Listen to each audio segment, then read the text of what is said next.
I'll let you guys focus on some of the chat messages, Ashley, about getting people into the meeting. I'll just focus on the conversation we're going to have. So hi, everyone. Thanks for joining us. My name is Cat Vielma. You have joined us to talk a little bit about the intersection of LGBTQ plus housing and light tech, which are two of my favorite things. So I'm going to let two of our panelists say hello and before we get started. So today we have Shannon Cox-Baker and Karmen Cheung from Pennrose Development. Karmen, why don't you say hi and share a little bit about yourself? Great. Good after. It's 12 o'clock for me because I'm on the in New York. But good morning for everyone else who is at a different time zone. So I'm Karmen Cheung. I'm a senior developer at Pennrose. I'm part of the New England regional office, but I'm located in New York. With that, hand it over to Shannon. Yeah, thanks, Karmen. I'm Shannon Cox-Baker. I'm the regional vice president for Pennrose's Mountain region, which consists currently of Colorado, Arizona, and Utah. And I've been an affordable housing developer here in Colorado for the better part of the last 15 years. So super excited to be part of this panel. And I see a bunch of names I recognize here from our Colorado community. So thanks everyone for carving out time in your day for this. Yeah. Thank you, Shannon and Karmen. I'm really excited to get into some of the details. So like I said, my name is Cat Vielma. I work at Redstone Equity Partners. My company had the honor of working with both Karmen and Shannon on their two deals that we're going to dive into here shortly. I do want to do a little bit of an overlay or kind of an overview of LGBTQ plus kind of timing and also affordable housing and how those two kind of join together before we dive into the two deals specifically. So I think the first thing I'm going to lay out at the very top of this call is first, you cannot restrict housing to LGBTQ plus people, right? In the same way that you can't do the opposite, right? So similar to lots of other interesting developments across the country that are targeted at different groups, folks have to be thoughtful about how they both develop, plan, target, and market these deals, because the fact of the matter is you cannot legally bind them to a certain population type, whether it's for good purposes or bad purposes, right? The law is the law. The second thing I'll say is there is no magical money. So the standard capital stack for light tech deals is what Karmen and Shannon were working with on both of these deals. I think the third broad stroke I will mention is that, you know, developer owners, they're thoughtful about where they're placing these kind of developments, the service provider, and who's going to be leasing these units out. And I think those are three kind of the magical pieces as it relates to, I would say, preferential housing types, whether it's LGBTQ plus or women struggling from trauma, kind of whatever the preference is. You kind of have to be very thoughtful about location, service group, and leasing, right?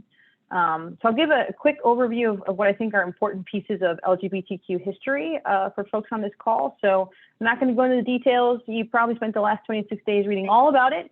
There's Wikipedia, there's lots of places that you can find really interesting things. But what I will say is there are two really key American moments in LGBTQ housing, or sorry, in LGBTQ timing. The first one I would say is the Stonewall riots, which I think most people will know, which happened back in 1969 in New York City. The second of which is the AIDS epidemic in the early 1980s. So I think those two events, although they might seem really far away, a lot of the LGBTQ elders that are living, thriving today, that was their life. Like they grew up, they were in their 20s and their 30s when those things happened. So they were things that happened to folks in their very recent memory. I'll also mention, even though Pride feels like something as common as like a St. Patrick's parade, they really only started in the 1970s, right? And only in recent memory have they kind of spread out across the nation. I'm going to share a couple stats about LGBTQ folks, families, and housing, just to kind of color where Karmen's going to take us next. So the first, and this might shock folks, it was legal to discriminate against people that were LGBTQ plus by the federal government until February of 2021. So until 2 years ago, it was perfectly legal for any housing person, a light tech deal, a market rate, whatever, a broker, a sales agent, to say, I don't really want to sell / rent to them because they're gay. That was legal until February 2021, because the Fair Housing Act did not explicitly target LGBTQ+ in its language. So I think that's just really important to know. You know, similar to the issues of kind of urban redevelopment and redlining, we're probably not going to recognize the impact of those things till much later, right? So just something to kind of color a little bit. Then 3 really thoughtful data points, and you can find lots of data points, but these 3 really spoke to me as it relates to what we're going to talk about next. First, the number of transgender adults that experienced homelessness grew 88% between 2017 and 2021. Those 4 years were an economic boom, and yet that group of folks had an 88% growth in their level of homelessness. LGBTQ youth, meaning children between the ages of 18 to 24, are 120% more likely to experience homelessness when they are compared against their cisgender peers. 120% LGBTQ youth. And finally, this last stat that I think will bring us into Karmen's piece is long-term elder care, so caring for parents, is typically provided by family members, right? You care for your parents. There's typically that kind of child-parent tie. But LGBTQ elders are twice as likely to be single, and about 3 to 4 times as likely to not have children when they are compared against heterosexual counterparts. So I think that's really important when thinking about affordable housing and these population types, higher risk for trauma, and then a social network that's much more different than how our government safety net functions, right? And with that, I'm going to toss it over to Karmen, who's going to walk us through a really beautiful development that they are doing in Boston called The Pride, and that focuses on LGBTQ elders. Karmen? Great. Thanks, Kat. And thanks for kind of laying out some of those facts and history, because I think it does provide a lot of context as to why these projects are still important. And just a quick anecdote before I go into hopefully a quick PowerPoint presentation, because I think usually the questions is where these conversations are the most interesting, is I think one of the first projects that we're looking at was probably almost 10 years ago. That was a community organization approached us about doing an LGBTQ plus friendly, affirming project. And being in Philadelphia, some of the initial reactions aren't we kind of beyond this? Like, we are in a place where this is okay now. But I think as the last 10 years have shown us, there are always ups and downs, and we're not there yet, which is why housing like this is still very important. So I'm going to share my screen and go. Kat, I can't share my screen actually. It's a disabled participant screen sharing. I think whoever the host is going to have to help us. I'm working on it. There we go. It should work now. There you go. Perfect. Great. Can everyone see my screen, the presentation? Great. So just a quick overview as to Pennrose and who we are, and Shannon, you can feel free to interrupt and add color to any slides. Pennrose is a 50-year-old development company. We've developed over 27,000 units. And the headquarters, or the original headquarters, was Philadelphia, and we've slowly started expanding. So now we're in 22 states in the District of Columbia, as well as the Virgin Islands and Puerto Rico. So we are led by 3 principals. And in addition, over the last 10 years, we've actually started developing LGBTQ affirming housing in each of the regions. We have 7 regions, and I think at one point every regional vice president was trying to have their own. So it's a little bit of an internal competition to see who can have the first, who can have the most. And we're very excited to kind of be able to slowly add to this map. The project that I will specifically be able to speak the most to is the Pride, which is in Boston, and the Strong School, which is in New Haven. And Shannon can speak to the project in Denver, the York Street Apartments. But our first project is the John C. Anderson in Philadelphia that was with the local community partner that's right across the street from the John C. Anderson. So we kind of borrowed these slides from our nonprofit partner in Boston, which they do a really great job of explaining the need to our partners, our funders, local representatives, and kind of adding on to Cat's statistics. There's an estimated 2.4 million LGBTQ older adults, and based on aging report done by a local organization in Boston, they estimate to be significantly more likely to be in fair and poor health, have difficulty paying for housing or food, and this is a vulnerable population that our partners are arguing need attention and specific attention. And there is a particular need for senior housing focusing on the LGBTQ plus population, because we've heard stories actually, a lot of anecdotes of individuals that have had a lot of concern in living in senior housing situations. These are stats of many of them who cite concerns about abuse, fears of physical harassment for their identity. And this fear is what really spurred a lot of the work of our partner in Boston, LGBTQ Senior Housing, Inc. And this image is kind of demonstrating exactly what Kat was saying about how a lot of LGBTQ seniors right now are more likely to be single, don't have children, don't have sometimes their family of origin anymore, and have less likely to have ties to faith communities and local communities. So they're much more isolated, and creating these communities that have these supports is even more critical for LGBTQ plus seniors as opposed to mainstream seniors. And this is an article that was about a resident that lived at the John C. Anderson. And it was really great to hear the stories of seniors that were able to move in here and able to live kind of their life in without fear of kind of expressing who they are. Right. This is our project in Boston, the Pride. When we first started construction, even in a city like Boston, there was graffiti all across the entire construction site with really hateful messages.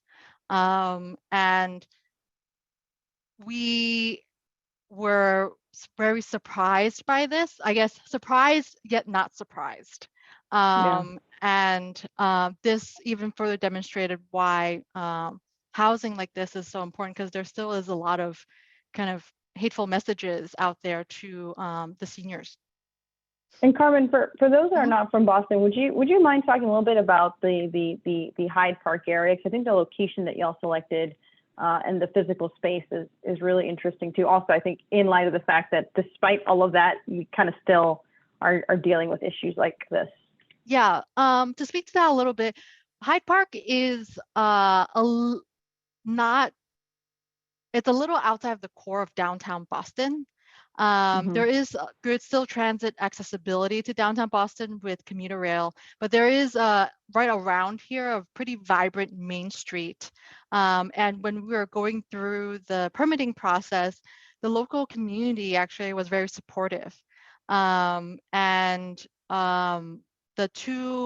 The chair and the executive director of LGBTQ Senior Housing who actually live in this community. I think the area is still very urban, but it is a little farther away from downtown Boston. That's helpful. So this is John C. Anderson, 56 units in Philadelphia. just kind of running through some pictures of these projects. John Arthur Flats in Cincinnati that just opened last year, another 57 units. This is a picture from the grand opening, where I think John Arthur's husband actually attended, I think. He's right here in the middle. And this is significant because I think John Arthur was one of the individuals in one of the key lawsuits. Shannon, do you know the story better than me?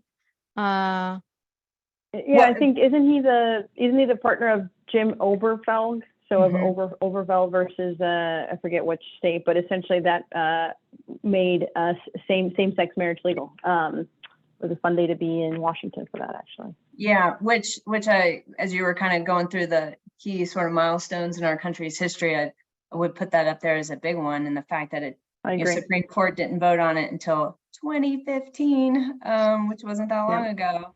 I think really is poignant when you think about equality, right? And not being able to live with your partner for many people who are in their 60s and 70s, that has a ripple effect over one's life, and housing stability and housing choice and a myriad of other things. So yeah. Thanks. Aaron posted in the chat that today is actually the anniversary, so woohoo. Oh, great. You're right. 26. That's perfect amazing. timing. This is serendipitous. Yeah. I love that. That's great. That's awesome. And this is the Pride. This is actually a former middle school that we're turning into housing. So you can see actually Kat's question about location. Downtown Boston is kind of in the back, but the area around it is the immediate area is very residential. There is a kind of vibrant Main Street, kind of a block or two away from here, but the views from this building when we're done will be amazing because there isn't much around it that's this high. I think one of the reasons why the community really supported this also is that when we were looking at this building, it's been an asset that has served the community for the last 100 years. And we recognize that in addition to providing housing, we wanted to make sure that our seniors here won't be isolated. So in addition to having 74 units, there's about 10,000 square feet of community space. And that's also made feasible because it's a historic building. So there's a lot of space that actually isn't appropriate for units. And also that historic would not let us kind of divide. So there's like a large gymnasium, like in most schools, that will become a multi-purpose kind of space. There's a large auditorium where our partners are already thinking about all the shows that they can put on, all the parties that they can have. 2 old classrooms will stay classrooms so that can be space for continued learning. We also have a space in the kind of in the community center that's dedicated to the 54th Massachusetts Regiment Reenactment Group. And they are local to the Hyde Park area. And they were all African-American regiment that I think people think of, when people think of glory, that's kind of the same characters or that's kind of, you can think of the glory, and that's what the 54th Regiment Reenactment Group is trying to kind of continue the history of. So that allowed us to kind of also kind of use this as a site to make history. And it will be the first LGBTQ affirming affordable project, I think, in New England. And we're slated to complete construction next spring. So March, we're shooting for right now. And Karmen, you kind of mentioned all the community space too, but maybe you're going to get into it next, but I'd love to hear about LGBTQ. I think their name is Housing Inc. and kind of how they work. Yes, thank you. How they were thoughtful in how you design the buildings and those spaces. Whether we talk about it later or you have it next. Yeah, I mean, I can jump in on here a little bit, and Shannon, you can feel free to kind of add more color. So I think every nonprofit partner is going to be a little different in their capacity and their desire. the pride started really because a small task force wanted this. They were like, we want to see this happen in Boston. What can we do? They weren't a nonprofit at that time.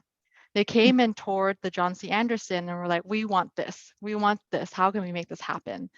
So as we worked with them to find a site, which ended up being a school that the city was putting out through an RFP, they slowly started becoming more organized and became an incorporated 501c3.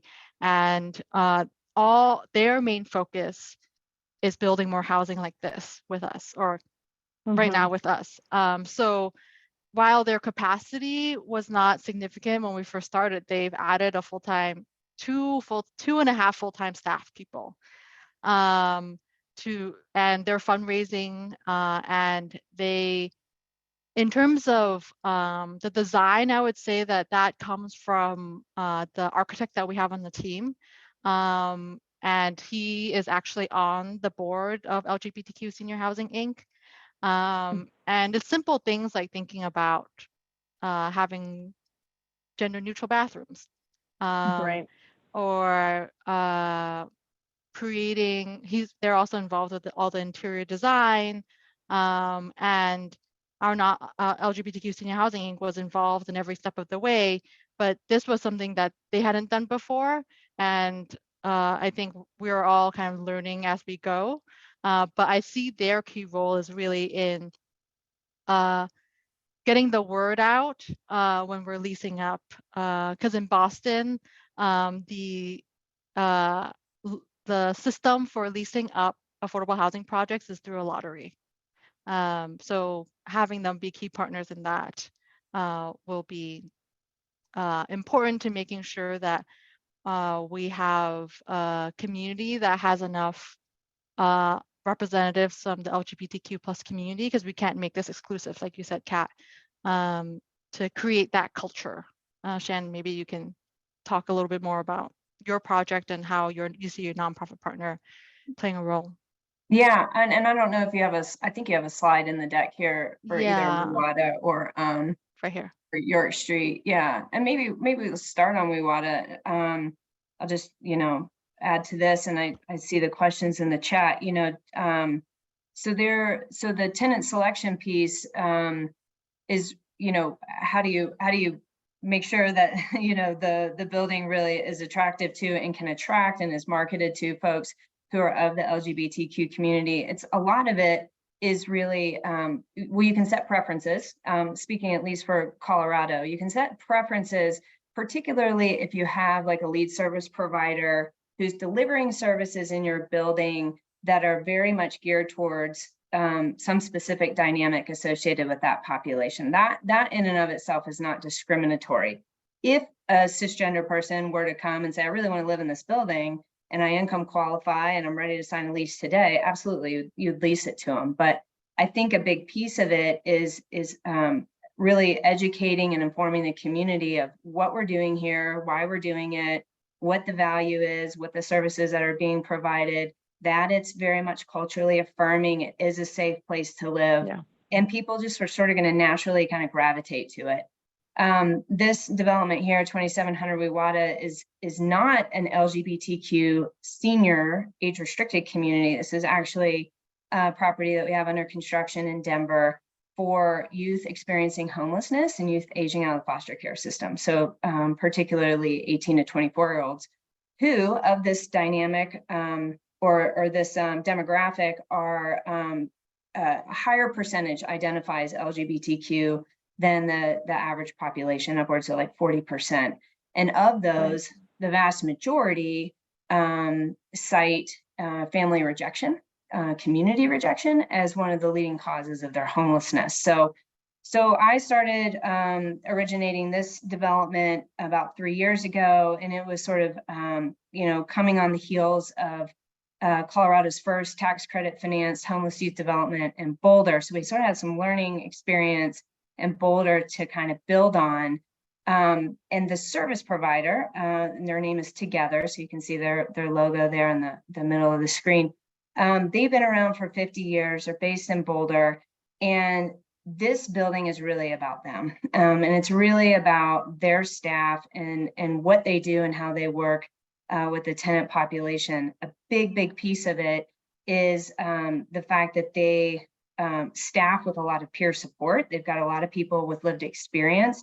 It's a very diverse staff. So a lot of people who are, again, of the LGBTQ community are delivering case management on site. So there's a level of trust and familiarity and community that our service provider partner really creates. So they're really what makes the property successful. And you know, to just kind of drill down, even some of the services they provide, a lot of group therapy, a lot of, you know, art therapy, and we've, you know, really kind of tried to weave into not just the design of the building, but also the program delivery, this sense of like trauma-informed care. And the fact that a lot of these young people have experienced, you know, decades of trauma, and but you know, we really want to highlight and focus on their self-sufficiency, their resiliency, their core strengths, and how do they kind of rebuild their lives out of that. And so huge parallel between the work at 2700 WAHN and then the work that Pennrose has been doing with LGBTQ senior housing. When I joined Pennrose last year, I went and visited the John C. Anderson in Philadelphia, and I was like, I'm doing this in Denver. We don't have any of this in Colorado. And I, you know, came back last July from that visit, and you know, found a site and really started engaging with the community. And I think, you know, that started. So a lot of times in Karmen's experience, right, like it was a desire of the community. Hey, we want this housing. Will you come and provide it? I kind of done the reverse in Denver, which is I really want to do this housing. You know, where's my service provider network? Who do I not know that I should know? And how do I go to them and say, you tell me, how should we do this? And so that's kind of where York Street Apartments sort of sits in the conceptual planning stage, is one introduction leads to another, leads to another, leads to another. And so we've been engaging with SAGE, which is a national umbrella organization that works with LGBTQ seniors. They've got a local affiliate in Denver called the Center on Colfax. They have a West of 50, that's a senior focused group working with LGBTQ seniors. There's Colorado AIDS Project, there's Envision U, it's really kind of blown the doors off for me of the number of really amazing service organizations in Denver who are doing behavioral health, doing art therapy, doing advocacy work, providing healthcare work.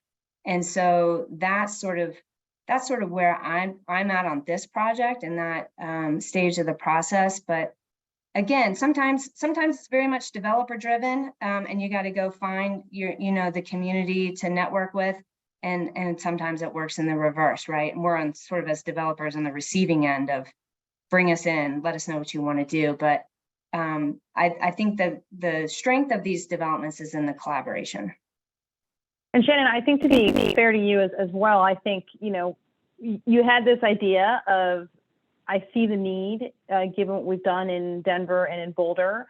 And you started asking around questions, all of a sudden there's 20, there's 30, there's 40 people working on this. And I'm certain that all those groups that you mentioned having lived in Denver, that they all circle back to housing being an issue, because housing is an issue for most of us everywhere, period, right? Yeah. Now the twist in LGBTQ plus housing is being kind of thoughtful about the services, whether it's elders, whether it's homeless youth, right? And I think to a couple questions here, you know, it's the service provider is so key. So I'm going to take off my fun person hat for a second. As the syndicator partner on both of these deals, and this is true, I think, of any special population development, what any equity partner worth their salt should be asking is a lot of questions about your service provider. How long have they operated? What's their balance sheet like?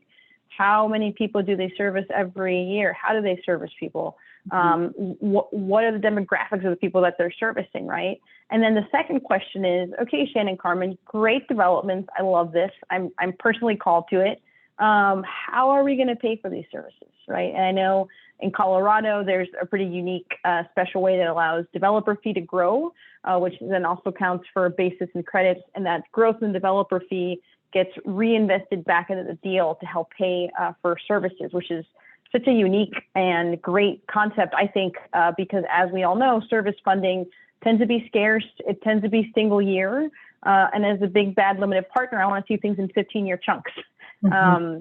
So Karmen, I'm actually curious, like, how did y'all approach service funding in the Pride? I'm assuming your service provider was a key part of that, but would love to hear kind of how the funding piece worked.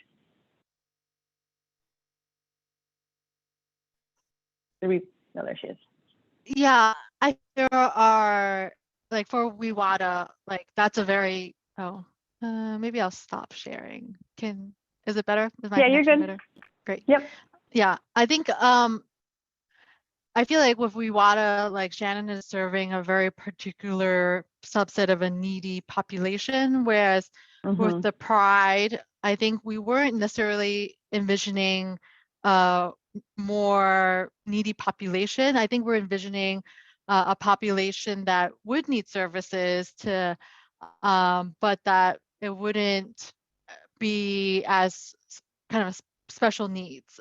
So what we did instead of kind of finding a specialized service provider that only serves a certain population is we staffed up. So we have 2 full-time services coordinators that will be hired in conjunction with our nonprofit partner. And there are actually a lot of Boston organizations that provide services that also go through sensitivity training and how they provide services. And there are organizations that specifically also do kind of cultural competency and sensitivity training to ensure that the service providers we work with are helping create that culture. But there's for the Pride, no one specific service provider that is the linchpin. It's more like we have staffed up. So in addition to property manager, we have 2 services coordinators, and we have the kind of involvement of our nonprofit partner. So the executive director of the nonprofit partner will actually have an office in the building. Oh, great. And the goal is to assemble services together with and there's not like one kind of main provider. I think that's helpful context too, right? Because I think there's 1,000 ways to do this for the population type, for the place that you're located in. And I think your 2 deals, while they may seem similar on their face, right, how you approached that population group was very different, and that makes perfect sense. And sorry, Shannon. Yeah, no, I mean, you mentioned at the top of the presentation that, you know, there's no real, like, you know, money to go after that's specific for these properties. Probably not so much for construction, but definitely on the services side. And I think this is where the nonprofits, you know, this is their strength, right? Like, they're really good at raising money. And just within, you know, the month of June, you know, both Karmen and I have received invitations to come speak in front of HUD, our local regional HUD offices. There are congressional earmarks that have just resurfaced recently with real dollars attached to them. And those funds are intended to come up through the community, right? Those are our local representatives and state senators, you know, are kind of afforded this opportunity to go and say, what projects in my community, you know, really resonate with me and really should be the ones I should prioritize for these funds. And this is where I'm starting to get a lot of interest and a lot of receptivity. So I do think between that and between just philanthropic foundation dollars, there is something to leverage there. And over time, we might see those foundations going outside their comfort zone and not just funding services, but also coming into the capital stack and funding construction as well. So whether that's in the form of like a program related investment, low interest loan, low return, you know, those are the conversations that are starting here. I wouldn't say it's like, you know, fully fleshed out and something that's available to everyone, but we're building momentum, and that's a good thing. That's awesome. So I guess I'm mindful of time. I want to give folks that are listening to ask a couple questions too. I think the other thing I might ask briefly here is design. So Karmen, I know you're working on a historic building, so you're kind of boxed into a certain space, but are there any interesting design pieces on the common space around the uses that you might share that you found are really interesting given the population type that's going to be served, whether it's elderly or elderly LGBTQ+?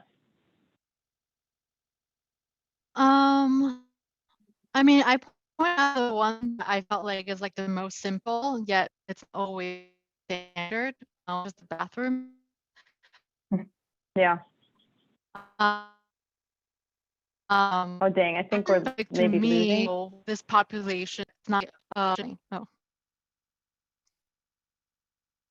I think we're half catching you, Karmen, but I heard that you were most excited about the gender neutral bathrooms, I think, because that was kind of specific to the development that you guys were doing with the Pride. And I might let Shannon maybe share a little bit of your design piece while we hopefully maybe get Karmen to back up. Yeah, a couple of thoughts. So, the first, I'll just draw back on an experience from 15 years ago, the first homeless development I worked on in Boulder. We were really concerned about, oh, this is a building where homeless people are going to live. And so it was a very inward sort of focused design at the outset. And then over the course of like a couple of years of doing a lot of community outreach, we're finally like, you know what? This is the problem, right? When you take a population and you try and say like, oh, we kind of need to put them in the corner, you're just perpetuating this stereotype, right? That they're not worthy of being integrated in the community. And so that sort of lesson has stuck with me. And I think when it comes to design, there's, and especially serving LGBTQ population, like we need to celebrate that. That needs to really be a very outward focus. And it'll be interesting to see how that kind of comes out of the design of York Street.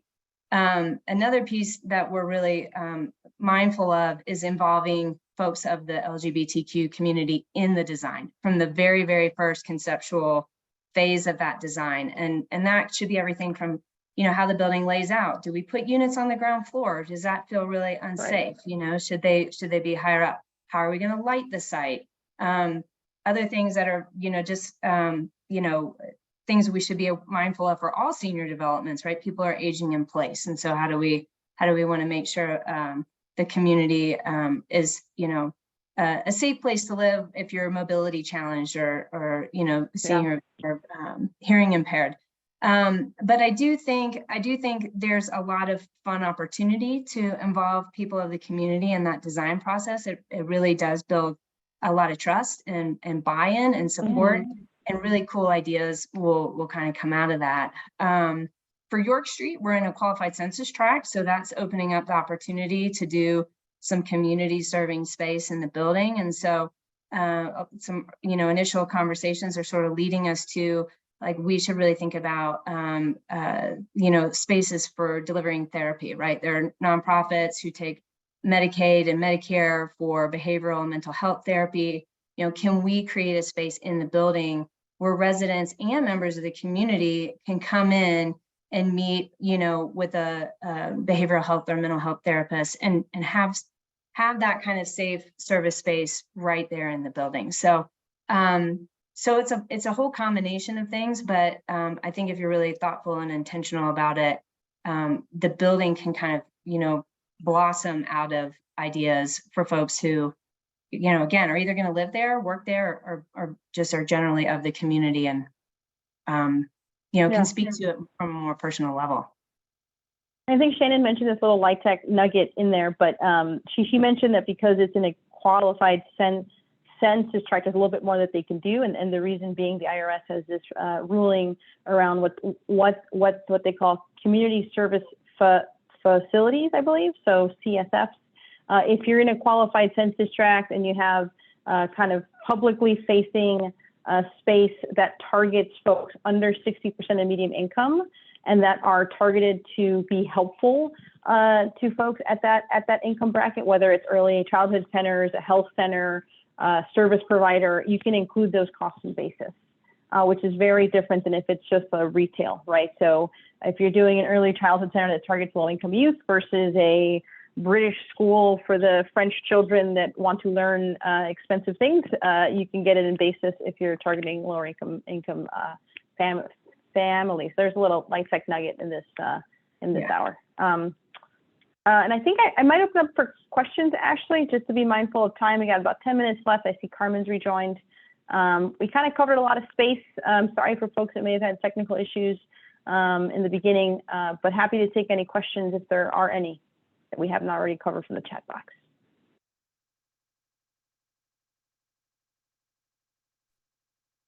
People excited? Sounds like it. I think we did a really solid job, if I can say so myself, of kind of walking through some of the exciting things on LGBTQ plus housing across the country. We shared just a sampling here. There are a number of other developers that have done deals across the country. I sit in Chicago. There's one up the street called Town Hall Apartments that's equally beautiful, targeting LGBTQ elders.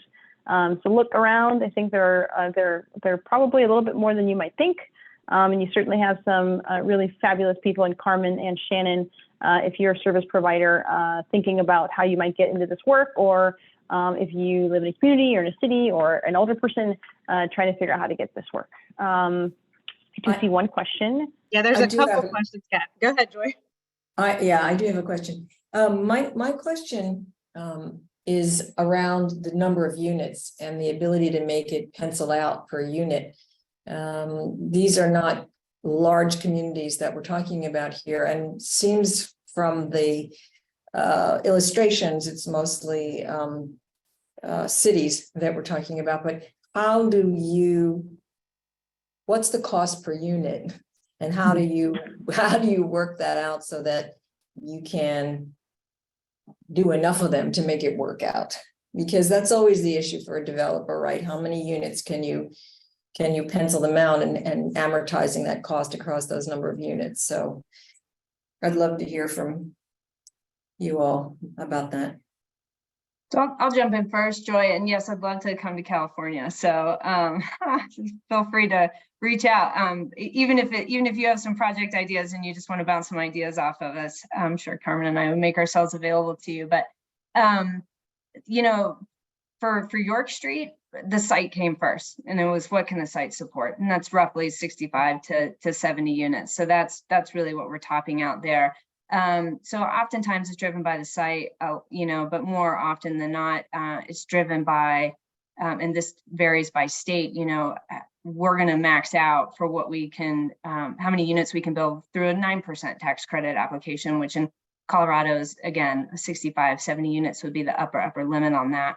If we did, you know, find a larger site and there was tremendous demand, even if it was just all age restricted housing, I have no doubt that we could build 100, 150 units in one building. It's just really more of a function, I think, of two things: the site, and then, you know, which of sort of the tracks that we're going down for tax credit financing. But we're looking here at like 300,000 a door for hard costs, and then closer to 400,000 all in total development costs. And Joy, I'll tell you, Chicago right now is probably around 575 per unit. I'm doing a deal in Boise at about 325. So it's the numbers really vary. I don't think I've seen anything lower in terms of building new under 300 in a very long time. Well, I'll tell you this, that's a lot less than California. Yeah, I know, it's crazy. Yeah. You still want to talk to me, Pennrose?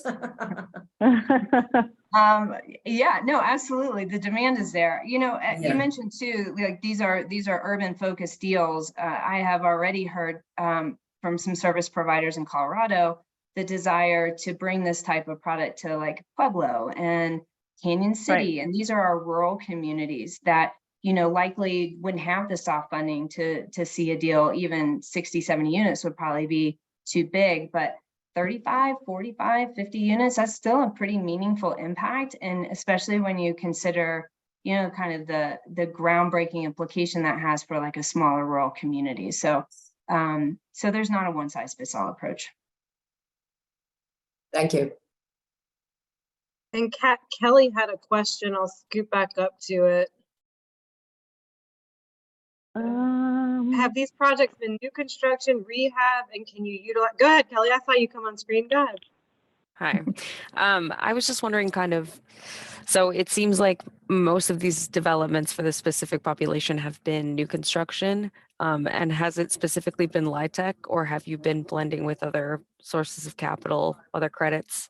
I'm just kind of wondering what the feasibility is in utilizing like historic tax credits or, you know, anything else. So.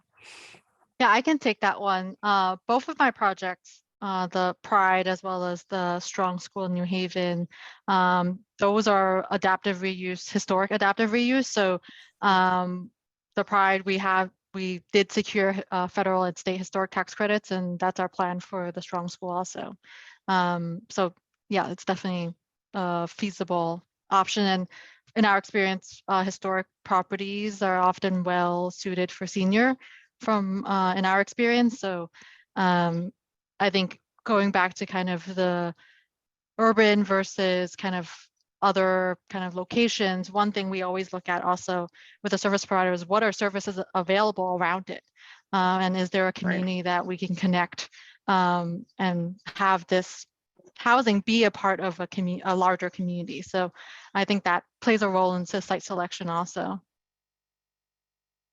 Yeah, and Kelly too, yeah, these are all LIHTC finance developments, but something that we're exploring here in Colorado is middle income and workforce sources of funding. There's great Fannie and Freddie debt product out there. The trick is finding the equity, and that's really here locally anyways, coming from philanthropic organizations, family offices, who have very much a social impact focus. So I think what would be really interesting and something that's kind of on our pipeline work plan is, can we do an age restricted or not even, just a property that's LGBTQ affirming, that's really targeting 80 to 120 AMI, and we sort of both meet the social impact mission of the equity investors, and are able to go and leverage these really compelling debt products that are surfacing. So and those will be non-LIHTC deals. So I think there's some opportunity there as well. I'm going to try and bring us home here. I know there are a couple more questions, but I'm going to just kind of summarize our last hour. So lots of watershed moments over the LGBTQ history, Stonewall riots in 1969, the AIDS epidemic in the early 1980s, Oberfeld versus Hodges 8 years ago today. And the intersection of LGBTQ housing and LIHTC is interesting because there are a number of stats that you can Google that show the fact that whether it's LGBTQ youth or LGBTQ elders, our safety nets are really not quite meeting their needs, right? A lot more folks are experiencing trauma, experiencing homelessness, and as folks enter elder care, don't have the social safety networks of children or a spouse that are there to care for in the way that cisgender folks do.